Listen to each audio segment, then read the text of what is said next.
I'll be Steven. You be Steve. Hey, man, I'll be whatever you want me to be. All right. I'm just happy to be here. Excellent. Well, we're happy to have you here. You're Steve Letarte, crew chief for the Diet Mountain Dew National Guard number 88 Hendrick Motorsports Chevrolet. Man, you got them all. You got them all. When Junior was in here, I just said Mountain Dew, and he was not pleased. He was said very it's unhappy Diet with him. Mountain Dew. Yeah, it's Diet Mountain Dew, National Guard, Chevrolet. They're very important partners. You got to get them all in. I remember the media tour last year. I asked you a question about Junior's confidence, and you were pretty defensive. You said that he knows how to drive. He's a talented driver. There is nothing wrong with Dale Earnhardt Jr. Was it just that you guys found something in your relationship that was able to elevate the 88 team back to where you guys got last year? Well, I'd love to take the credit. I mean, that sounds like a great story. Yeah, you know, but I mean, realistically, that helped. Dale and I, our relationship is very, very good. I think we believe in one another. We trust one another. More than anything, I think the company trusted us. The guys on the team trusted us. It took a whole lot more than just the two of us to improve the expectations and to improve the performance of the 88. And we did so. And it was a good year. It was a good year. But it's time for a little bit better than a good year. It's time to have a great year. And to do that, we have to get in victory lane. So before you can ask the question, I'll answer it. So that's your specific goal, is to win some races. You have to win races. I think we were the only team in the chase last year who didn't win a race. That's good and bad. You know, it's great that we were in the chase. Proud to be in it. You know, we were in it. That was a huge goal for us. You know, I'm a points racer. I think that's how I've been raised. I've been raised by Ray and Jeff and Robbie, and the 24 was always such a long-standing, win the championships over 36 races, and it's just how I've been raised. Right. And I think that shows with my track record. If you look at my history, I've been in the chase every year as a crew chief, good average finishes, but no championships. It's been a couple of years for wins. So it's time for me to, you know, break through. And Dale, I know, and the guys on the team, they deserve it. They've worked extremely hard. I think we've had 10 or 11 seconds between Jeff and Dale since our last win with my guys. And more than anything, they deserve to go to victory lane. So we want to take them there. From the outside last year, you know, as I think a lot of people probably listened to the, you know, scanned you guys a lot. You know, what's this relationship going to be like?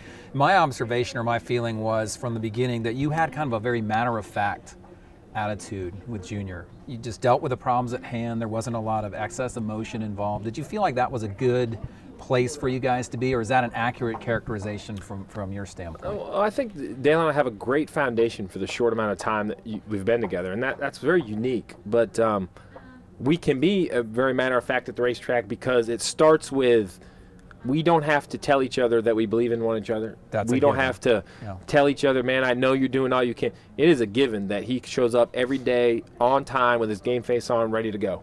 And he knows I'm the same way and the guys are the same way. So therefore, everything we discuss can be very matter of fact because it's exactly what it is. Look, we're not talking about, are you really doing this or are you really doing, no, the car's loose, I believe you, how's the fix, move on, next item.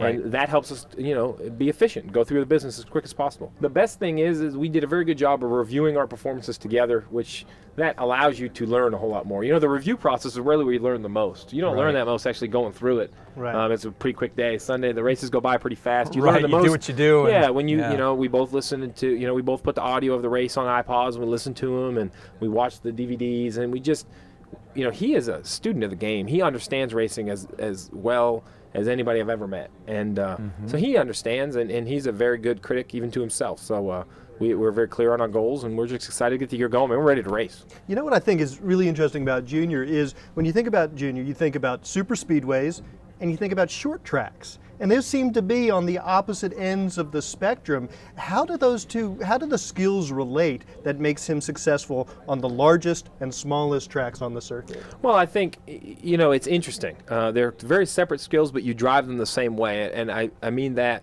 with you have to drive them both with a lot of confidence. And I think he has confidence at those tracks. I think he has confidence everywhere, except we as a team, you know, he obviously knows how to win at the super speedways. That goes without saying. And we proved that we know how to win at Martinsville. We were so close. And the intermediate tracks make up the bulk of the schedule, so we've been working very hard on those. And I think Homestead and Texas, while the finishes might not seem it, and no one outside of maybe our team saw it, those were great racetracks for us. We had a tremendous amount of speed both places. We tried new packages. They both worked very, very well. And you know, there was a lot of confidence built at the end of last year, so we're excited just to get back to the racetrack and keep going. Now, you just came off of the Daytona test. Obviously, Daytona, a place you think Dale Earnhardt Jr., and he's not a guy who's really liked the tandem drafting. Were you happy with the steps that NASCAR took or is it just, hey, whatever they give me, I'm going to make it work? Well, first of all, I'm of the fan of whatever they give me, I'm going to make it work. I've been raised, I don't complain. Everyone that lines up on that grid can make all the excuses they want, but everyone has the same opportunity. And basically, your resume doesn't matter. What you did last week doesn't matter. You have to go win.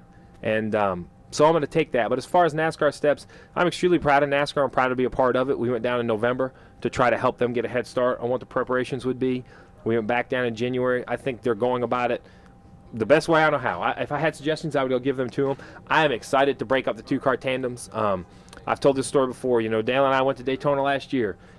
Bud shootout practice started, and in the first 5 minutes, I watch him take this 88 car that we've worked on all week, winter long, and go from the back of the pack to the front in like 3 laps. It was magical. And I stood on top of the truck, and I can't wait for this to start. This is going to be awesome. And then 10 minutes later, we were riding around in 2-car tandems, and it's no one's fault. That's how the sport worked. Right. So I think the fans want to get the pack broken apart, and I think Dale's a great race car driver, but if we separate him and go back in the pack, there's no one I know better at that pack racing than Dale Jr. And that is, you can't unlearn. You can't go back in time. Pandora's box is open. NASCAR can make all the rules they want. But the fact is, if there is a faster way to go for 100 feet or 1,000 feet or a mile, my job is to make sure we do that on the last 100 feet, the last 1,000 feet, or the last mile. That's my job. That's what I get paid to do. That's what Dale Jr. gets paid to do. But and I don't think the fans are upset with that, from what I hear.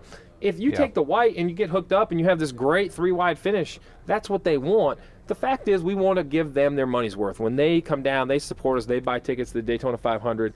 We want to see their superstars by themselves passing 3-wide, leading laps, and we want our superstar up front. Absolutely. That's where we want them to, by the way. Great. We're all in sync. Yeah. Steve Letarte, crew chief for Dale Earnhardt Jr. in the number 88 Diet Mountain Dew National Guard Yes. Right. Chevrolet. Rowdy.com. Say it like it is. Say what like it is? Rowdy.com.